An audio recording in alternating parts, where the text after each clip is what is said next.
이 길은 제가 저 율량동에 신흥고등학교 다닐 때 자전거를 타고 매일 다니던 그 길이고, 이어 건너편에 있는 수동성당에 제가 국민학교 시절 중학교 때까지 다니던 바로 그 길입니다. 일명 수화사길이라고 불렀던. 옛날 오래된 우리 청주 시민분들은 그렇게 말씀드리면 다 이해하실 겁니다. 그렇게 어리던 제가 벌써 36년이 흘렀습니다. 그 젊은 청춘이 오늘 이 자리에 다시 서게 되었습니다. 제가 사실은 앞에 계신 곽동철 신부님 그 팔팔하던 시절에 제가 뵀는데 백발이 허연 노신사가 되어서 오늘 이렇게 뵙고 나니 제 감회가 새롭습니다. 아까 인사를 못 드렸지만 이렇게 건강한 모습으로 충북의 민주주의를 지키기 위한 기둥으로 여전히 서 계시는 모습을 보니 너무나 고맙고 반갑습니다. 벌써 36년이 흘렀습니다. 저는 그날의 기적을 결코 잊어버릴 수가 없습니다. 87년 6월 10일 저녁에 명동에서 있었던 그날의 기적, 여러분 상상이나 하실 수 있습니까? 그때 당시는 6시만 되면 국기 하강식을 했습니다. 그래서 우리 모두가 국기 하강하는 애국가 소리에 맞춰서 투쟁을 시작하자고 약속했습니다. 그런데 그 소식을 먼저 알고 그날따라 국기 하강식을 열지 않았습니다. 그러자 여기저기서 명동 성당 근처에 있던 이 나라 국민들이, 애국 시민들이 스스로 애국가를 부르면서 투쟁을 시작했고, 애국가가 끝나자 온 천지가 차량 경적 소리로 가득 찼습니다. 여러분, 서울 시내 전체가 차량의 경적 소리로 가득 찼던 그 기적 같은 현장을 저는 지금도 결코 잊어버릴 수가 없습니다. 그 경적 소리는 전두환 군부정권, 그 역도들의 패당하게 날리는 준엄한 역사의 경고 소리였습니다. 6월 10일 이전 4월 13일 날 전두환 역도들은 그들의 알량한 정권을 계속 유지하기 위해서 호언을 장담하면서 발표했습니다. 국민이 직접 자기 손으로 권력을 선택할 수 없었던 그날, 우리들은 그저 권력의 종으로, 권력의 노예로 살아왔었습니다. 그리고 우리들의 마음속에서는 그러한 노예됨을 타파하고자 우리 민주주의가 그 주권자인 국민의 손에 다시 올 수 있는 그날을 기다리면서 마음속에 불을 태웠습니다. 그런데 전두환은 4월 13일 호언을 천명했습니다. 그리고 국민을 겁박했습니다. 그러자 전국 경양 각처 면면 촌촌에서 민주주의를 다시 세우고 이 나라를 진정한 선진국가, 복지가 살아 숨쉬는 행복한 국가로 만들기 위한 그러한 기운들이 꿈틀대기 시작했습니다. 그리고 그 싸움들 와중에 불행히도 6월 9일 연세대학교에서 이한열 열사가 체류탄에 맞아서 큰 부상을 입고 병원으로 실려가는 비극이 일어났습니다.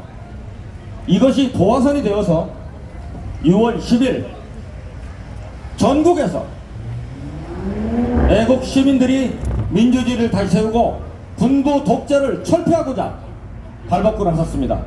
저는 그날의 기적을 이제 윤석열 정권이 이 나라의 민주주의를 짓밟고 그들만의 알량한 기득권을 지키고자 하는 이 엄혹한 시기에 다시 그 기적이 일어나리라고 기대합니다. 그 기적은 우리가 스스로 만들어 나가야 합니다. 이한열 열사, 또 박종철 열사, 그리고 수많은 열사들이, 또 광주에서 80년에 수많은 우리들의 영령들이 이 나라를 지키고자, 이 나라를 선진 민주주의 국가로 만들고자 희생했던 그 아픈 상처의 대가를 아직도 우리는 제대로 돌려받지 못하고 있습니다. 오늘 여기 계신 애국 시민 여러분, 그리고 길을 가는 청주 시민 여러분, 민주주의는 공기와 같습니다. 때문에 평상시에 우리는 그 공기의 소중함을 모릅니다. 제가 장담합니다. 우리가 36년 전 6월 10일 싸우지 않았더라면, 우리가 촛불을 들고 박근혜 정권을 몰아내지 않았더라면, 저 멀리 미얀마에 있는 국민들에게는 미안한 얘기지만 이 나라가 결단코 미얀마와 같은 그러한 처절하고 참담한 그런 나라가 됐을 것이라고 저는 분명히 말씀드립니다. 그 나라가 깨어있는 국민들의 힘으로 다시 민주주의를 회복하길 바라지만 쉽지 않습니다. 이 나라도 우리가 깨어있지 않다면 그러한 군부 독재 세력 혹은 검찰 독재 세력에 의해서 다시 그러한 비참한 지경으로 떨어질 것이라는 것은 자명한 사실입니다. 우리가 늘상 눈을 뜨고 귀를 똑바로 열고 그들을 감시하고 권력을 견제하지 않는 이상 항상 이 나라는 일부의 기득권자들을 위한 나라로 떨어질 준비가 항상 되어 있습니다. 우리 깨어 있읍시다. 늘상 자학합시다. 그래서 손에 손을 잡고 머리를 맞대고 서로 어깨를 두드려가면서 힘을 모읍시다. 60항쟁으로 말미암아 우리가 찾았던 직선제는 통한의 야권 분열로 정치적 실패를 맛보지 않았습니까? 이제 분열하지 맙시다. 오늘 그 말씀을 드리고자 합니다. 우리는 어떠한 이유로도 분열해서는 안 됩니다. 머리를 함께 하고 어깨를 걸고 단 하나이죠. 윤석열 정권의 타도를 위해서 그 모든 힘을 모아야 합니다. 싸울 때 싸우더라도 그 숙제를 달성한 다음에 싸웁시다. 우리 안에 있는 분열과 차별, 혐오의 언어를 벗어버리고 서로 무릎을 맞대고 어깨를 겁시다. 그리고 끝까지 윤석열 정권의 타도를 외칩시다. 그것보다 더 큰 깃발은 없습니다.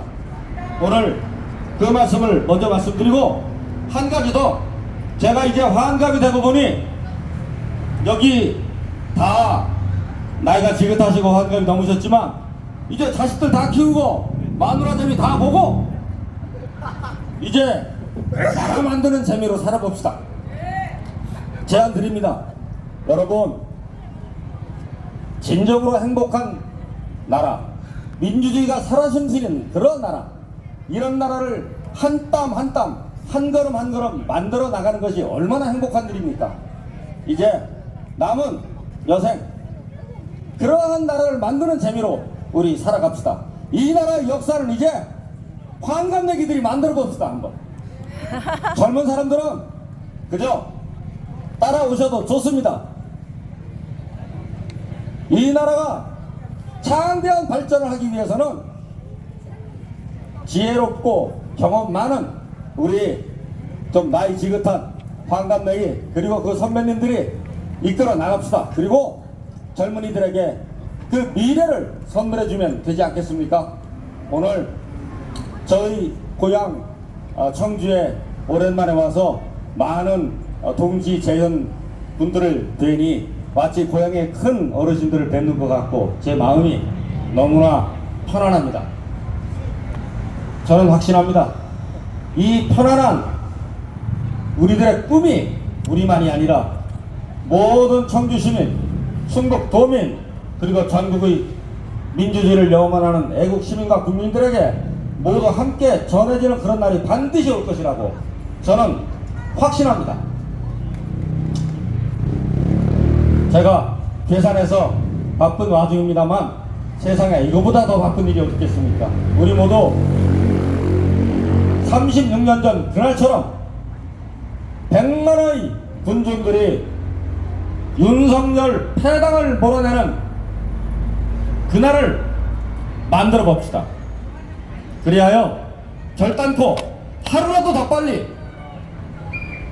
그 어리석고 무도한 자들을 몰아내서 이 나라를 다시 한번 민주주의가 살아 숨쉬고 행복이 넘치는 그러한 나라로 우리 함께 어깨 걸고 만들어 나가자고 간곡하게 마음을 다해서 여러분께 제안드립니다.